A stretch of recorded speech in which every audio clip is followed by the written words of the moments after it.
I want to talk to you about a tool that I came across a short while ago. I've actually known about it for about 5 years when a guitar maker said he uses this Shinto saw rasp to refine the necks and make the necks of his guitars. And I didn't dismiss it, I just never needed one. And then a few months ago I started working with more shaping, and I wanted to try this one out because several people said, why don't you try the Shinto thing?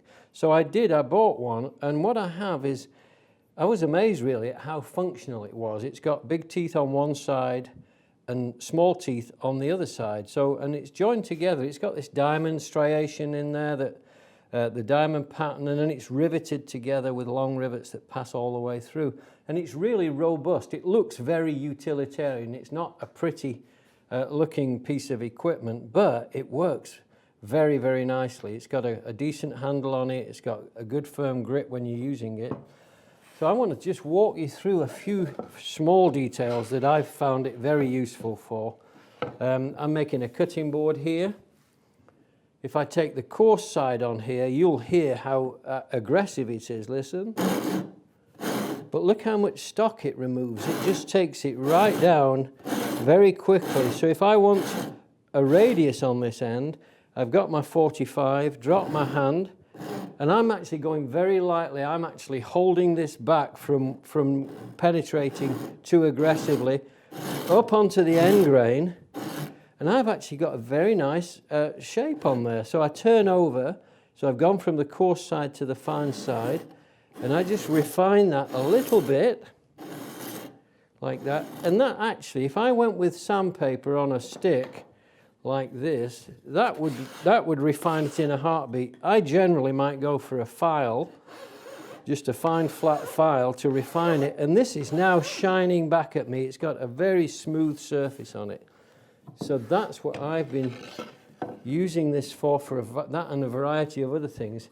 This is the end grain, and this is rough sawn off the bandsaw. So if I took the coarse side of this and elongate it along its long axis like this, I can actually use it in similar fashion to a file, but it works to effectively produce what a plane would produce. It's not super smooth, and I'm on the coarse side. What I find is I have to actually hold it back from penetrating too deeply.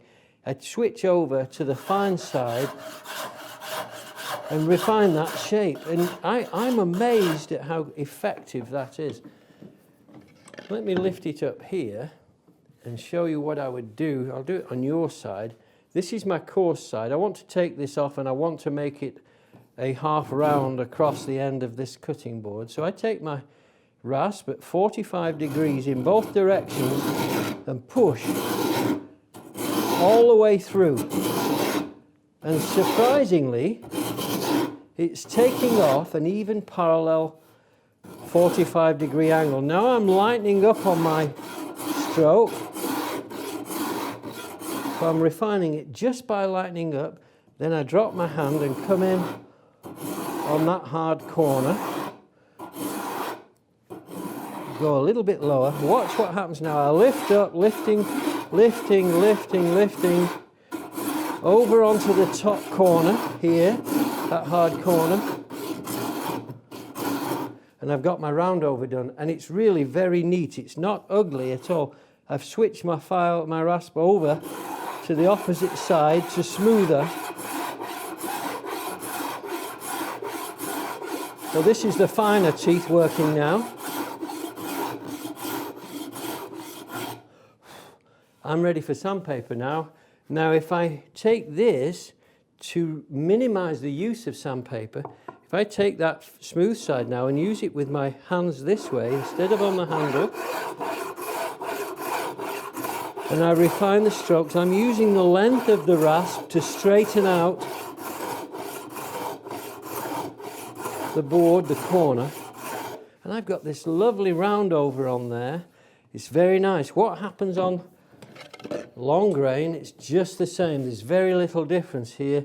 Coarse side, I'm going quite lightly to start with till I get my saw rasp oriented to optimize the cut.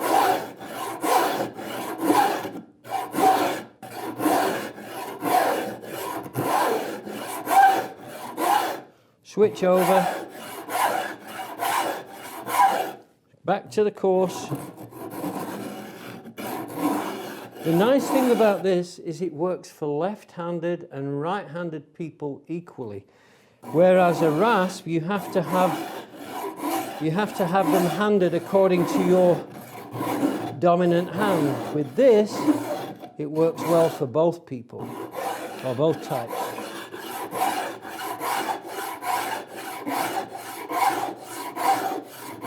So I've got my coarse, I've got my fine done.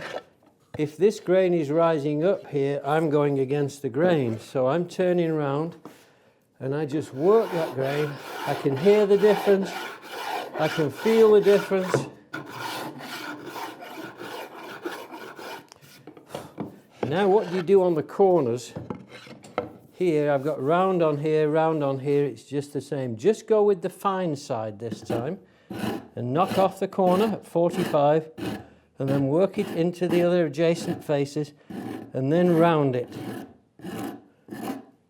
It's amazing how well this tool works. So I've got this done. I've used the coarse side, I've used the fine side, I've got my corners done. I'm ready for some fine sandpaper now. So that's the Shinto rasp. Do I recommend it? I absolutely do. It's an amazing tool. I think you'll enjoy owning one. Whether it replaces my high-end rasp, not really, but it's very close. So it's a great tool for anybody to have if you're making spoons, guitars, if you're just shaping a cutting board, anything like that. It's a good tool to have in your compendium of tools.